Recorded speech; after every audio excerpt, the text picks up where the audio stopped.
Abusuafo memo bibia kwaba de bagenti and page so midi e de adwoa searching mesrew subscribe to my channel faunsa mi abe on so ubenya notification ense me koso ha bia ubenya bi etie anase ubenya bi ahwe ora texting e na okase na ne nsema a okay na ne se ndc fu se mwani so atemo se mwani so adam ho wan nipa tiase a ene ma papa oye no muhu na mom owu a ena muhu ene ma pa oye ntimo kanechi ensem ye na de ntia ora texting e kan say na ne se this week ye mu ene ye oman pani dada wanya ne baby ko his excellency Jerry John Rawlings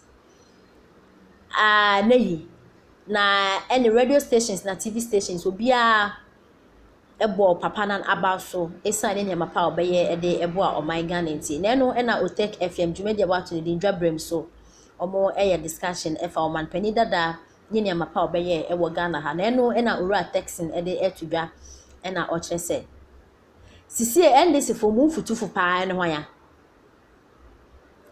hwan na obetu monfo na monsa mo achi na monko bo anase monko tie nsam a oman pani dada wanya ne baabi ko eka de ekire mo na monfanya mo adwuma ayansa sisi papa Jerry we the party ne bugu because mo ni futufu bia na hwan pa na otu monfo na ora kabori ekire se sisi de oman pani dada wanya ne baabi ko papa Jerry ewu ndc fu mo atumi abetena ho efefe mo ani ase esu eka ensempa efa papa ne ho na mo sa na mote papa etiase obi oye mo founder obi ono na ode ndc ba ya wa brand ndc ho ende nke ese odidi ndc ho mo anyina kwa mo fa papa ne nya hwe ore ase edu nketia oye backing dog nsam a mo kan fa papa ho nya nsam ketwa ora eye professor Ahoy etro book say ndc fo no babies with sharp teeth omugum papa ogro ho de omo de be ya no omo sheda trainee ebi mo ti say ora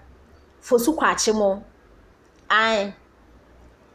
ti so omo nsi omo ano no omo emfa enye oman pani dada wanya ne baby ko omo founder nti ya ne papa ne omo ndi ne ho agwa ne amba ne so omo sibre na omo emu twanada pa omo tumi twanada pa na ne ho eto no na papa wi mo abetena ho efefu mo ani ase esu mamu nsu na mo anka se mo party na egu mo ni futufu bia nti nka be ya red tape papa no eya na se futu se mo kan egu wo no mo nko back na mo nko tie ni na mo fa entumo ho fu because se papa yiko de ndc mo ni futufu bia na yeti ensem owura texting e de etudwa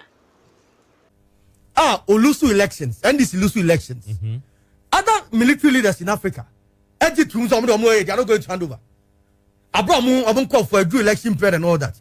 But Rawlings did the right thing. Oje moved to not less a person than his biggest rival in politics. Ora J.A. Kufuor. Okay. Oja say. And yeah, one thing Ora Rawlings, open you cannot take away from him. So I think say and go to the credit. But the bigger thing I am Bununesi say bibi fi when they say Ora Rawlings ampa okokakuma omka sembi ho. You say take nothing from here and leave nothing behind except your footprints. What rap Kakum National Park and Fabi Bia and Free Ho. Men Jabi Biason to just a 1 hour would get with the 30 hono. And that goes for all of us. Me pacha mami fa we ntwam kakra.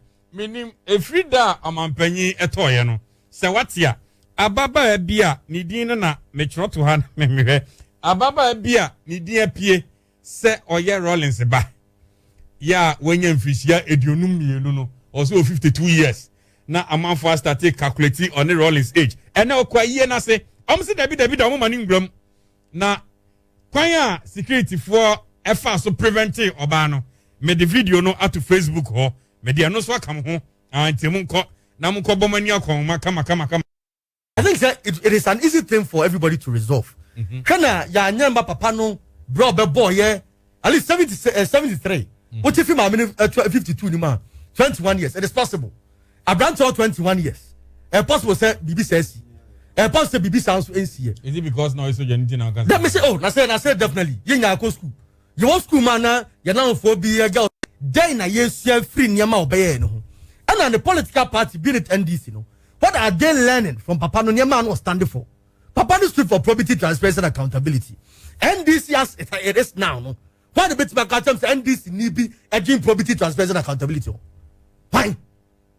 And do they even have things to show some join probity transparency and accountability? NDC even in opposition, obi say corruption jarimo. Even in opposition, obi say corruption jarimo. It's not saying this before. You see, the stone that the builders rejected, no, will become the chief cornerstone. Those principles, our politicians for catching will say, Monfanya Juman, Amanfanya Jumano, and you're too late. Go back to it. Go back where you forgot your friends and your lessons from the man. They say, now our panel will one. I say, the same more bit of tumufu. Barbara Munfani dear man. They say, new view. Why the tumufu? And this is for a Tojamara. It's Nami Bisa Mahmoud say, how do you foresee the future of the NDC? Nami Bisano and Sana, oh yeah, yeah. Miriam, NDC, a future, no. I think it's at the moment a bleak. No, can be about MPP, the passion and all that. Oh, can bleak, I can't say okay. That's and mean now. What just say? Quite the cracks in NDC, baby.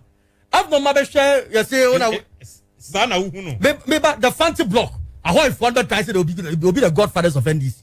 The Gonja block will try to say Mahama will be the block, voter block, sorry, to push George a home. These things are going to come.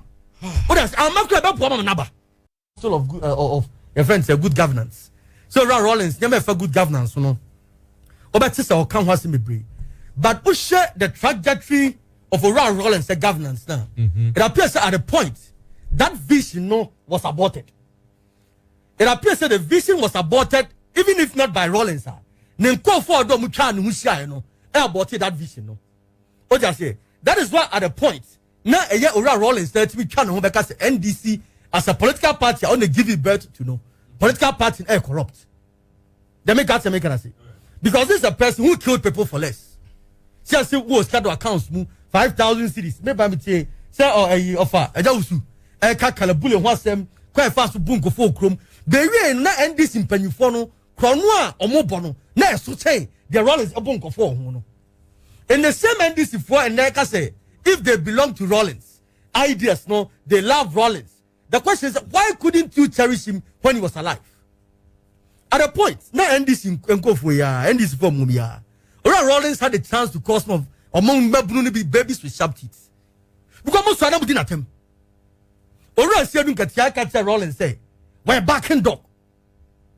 What just say? So as a people, no, Nipanetia say you never honored him. You never honored him. Ghana ni bia na niefi. Ghana ni bia or follow politics behind himself.